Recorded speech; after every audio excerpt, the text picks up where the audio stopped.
Hi, this is Obi again.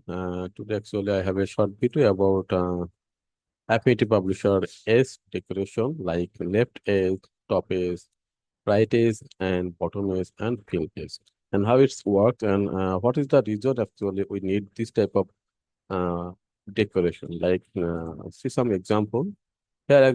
Here, as a example, you can see there have a left edge and some space uh, from the paragraph style. Okay, and this is the main target of us now, to set the edge and have some space uh, with this paragraph. So make some like this.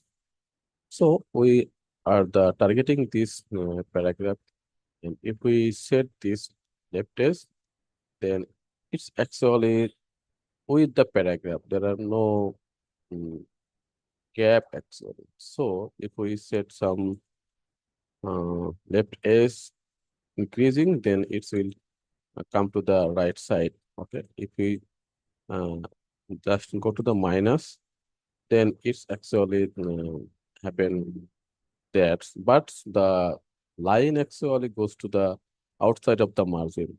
So we need to set some paragraph style on their spacing.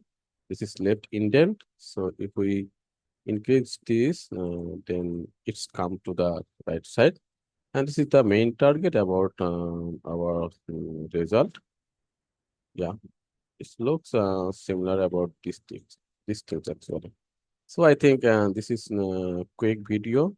So hopefully this video will helpful. Thank you.